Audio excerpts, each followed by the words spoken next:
se aprende con Natalie Salazar.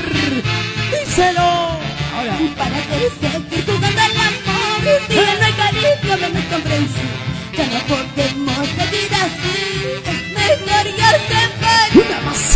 ¿Para qué seguir jugando al amor? Si ya no hay cariño, menos comprensión. Ya no podemos seguir así. Es mejor ya separar.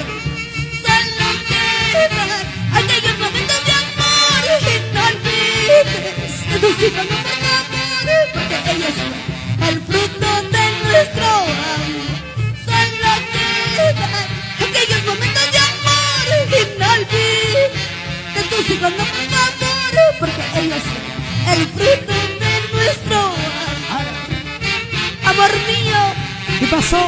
solo te pido ¿Qué cosa? que no olvides de tus hijos, porque ellos fueron el fruto de nuestro gran amor.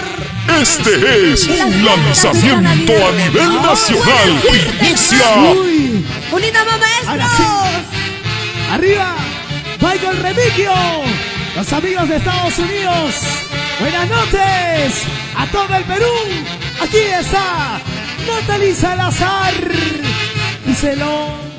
Es muy difícil esta separación, porque ya no pudimos hacer nada, porque así es la vida. Lo cantamos todos. Si el destino quizá no quiso unirnos, es mejor por eso ya separa. Será mejor para los. Escúchalo. Es muy difícil esta separación, porque ya no pudimos hacer nada, porque así es la vida. Si el destino quizá no quiso unirnos, es mejor por eso ya separa.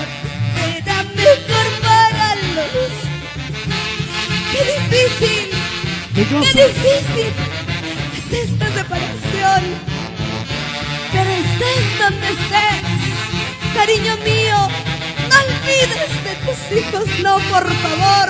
Así. Y arriba la mano, arriba, Las manos arriba. Las manos arriba, así, así. Asesoría jurídica Maquiro. Se lo abrazo. Ahora sí. Otra muevitita. Natalie Salazar. 15 TV. LF Producciones.